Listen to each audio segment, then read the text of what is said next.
Tanzanian President John Magufuli dies. At 61. Vice President Samia Suluhu Hassan announces death of 61-year-old after weeks of uncertainty over his health and whereabouts. Tanzanian President John Magufuli has died, the country's vice president announced, after weeks of uncertainty over his health and whereabouts. In a televised address to the nation late on Wednesday, Vice President Samia Suluhu said the 61-year-old president had died of a heart condition, which he has suffered for a decade, at a hospital in Dar es Salaam. Magufuli had first been briefly admitted to the Jakaya Kikwete Cardiac Institute on March 6, but was subsequently discharged, Hassan said on state television. But he was rushed to hospital again on March 14 after feeling unwell. After the death was announced, opposition leader Zitto Kabwe said he had spoken to Hassan to offer condolences for Magufuli's death. The nation will remember him for his contribution to the development of our country, Kabwe said in a statement published on Twitter. According to Tanzania's constitution, Vice President Hassan, 61, should assume the presidency for the remainder of the 5-year term that Magufuli began serving last year after winning a second term. A vocal COVID-19 skeptic, Magufuli had last appeared in public on February 27 and top government officials had denied that he was in ill health, even as speculation swirled online that he was sick and possibly incapacitated from illness. Magufuli had long downplayed the severity of COVID-19, urging Tanzanians to pray, use steam inhalation and embrace local remedies to protect themselves from the respiratory disease. Tanzania stopped releasing infection numbers in April 2020, weeks before Magufuli declared the country coronavirus-free in June through divine intervention. He refused to wear a face mask or take lockdown measures. But a week before he was last seen, Magufuli conceded the virus was still circulating, after the vice president of semi-autonomous Zanzibar was revealed to have died of COVID-19. Nicknamed the bulldozer, Magufuli was elected in 2015 on promises to tackle corruption and boost infrastructure development. He won a second term in a disputed poll last year. However, his government has been accused by rights groups of stifling democracy and cracking down on the media. Critics accused Magufuli that his dismissal of the threat from COVID-19, as well as his refusal to lock down the country, may have contributed to many unknown deaths.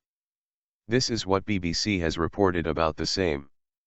Tanzania's President John Magufuli has died aged 61, the country's vice president has announced.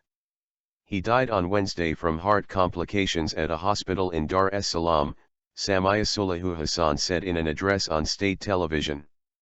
Mr. Magufuli had not been seen in public for more than 2 weeks, and rumors have been circulating about his health. Opposition politicians said last week that he had contracted COVID-19, but this has not been confirmed.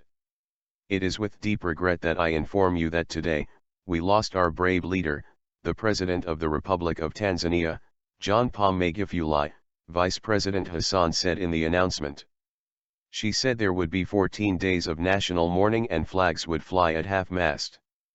Obituary: Tanzania's bulldozer President John Magufuli. Mr. Magufuli was declared president on his 56th birthday in October 2015. He was elected for a second term following a disputed poll last year. He was one of Africa's most prominent coronavirus skeptics, and called for prayers and herbal-infused steam therapy to counter the virus. Tanzania has not published details of its coronavirus cases since May, and the government has refused to purchase vaccines. Mr. Magufuli was last seen in public on February 27, but Prime Minister Kassim Majaliwa insisted last week that the president was healthy and working hard. He blamed the rumors of the president's ill health on hateful Tanzanians living abroad.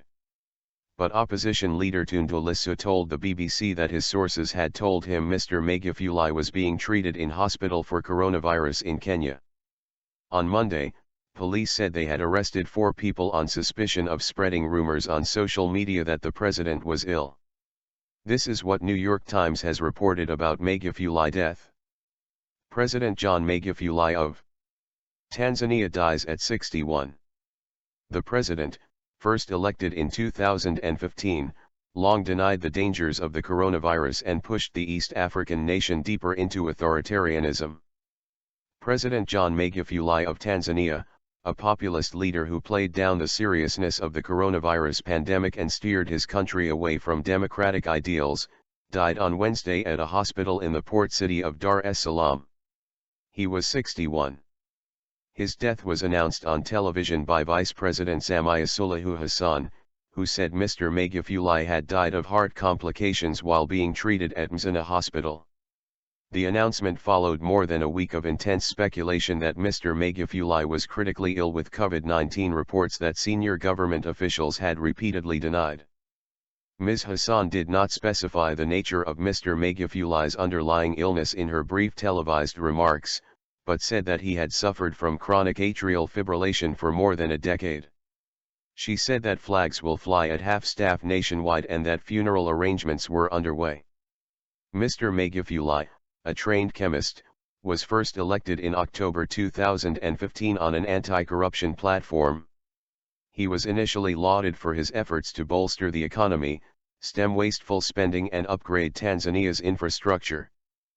But the leader, popularly known as the bulldozer, was soon accused of muzzling dissent, rolling back freedom of expression and association, and pushing through laws that shored up his party of the revolution's grip on power.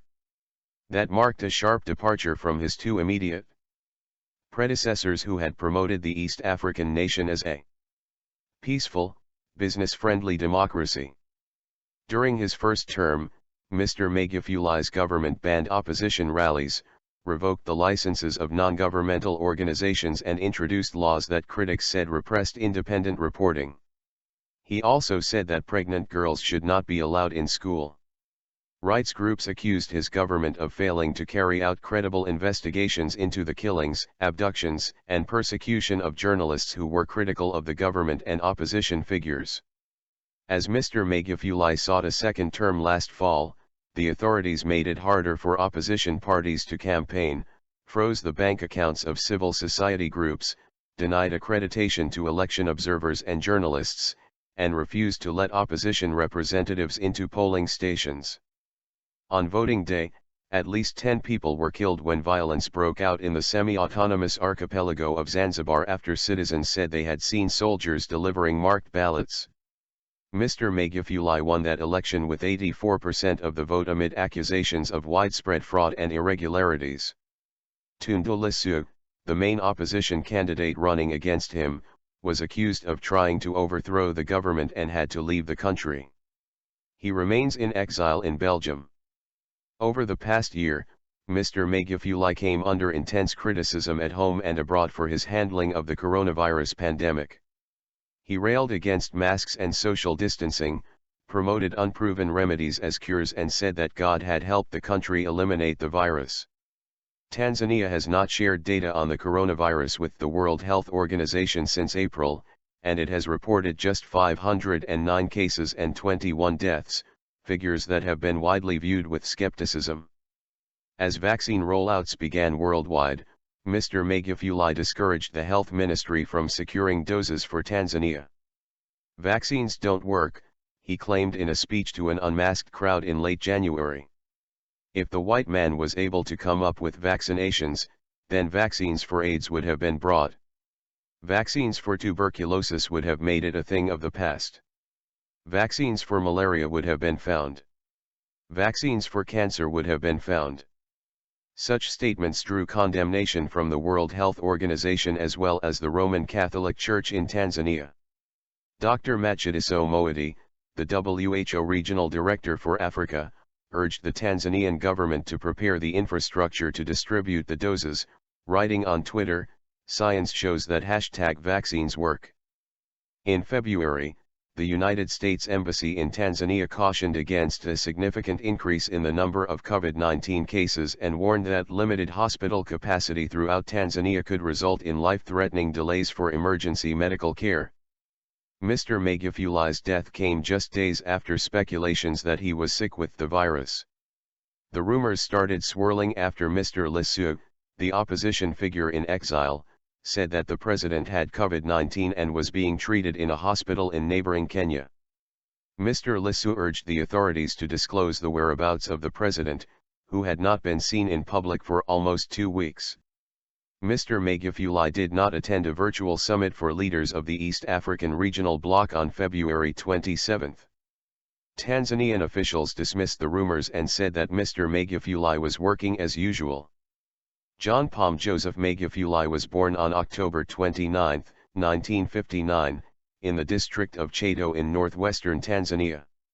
He earned a bachelor's degree in education from the University of Dar es Salaam, according to the Presidential Office's website.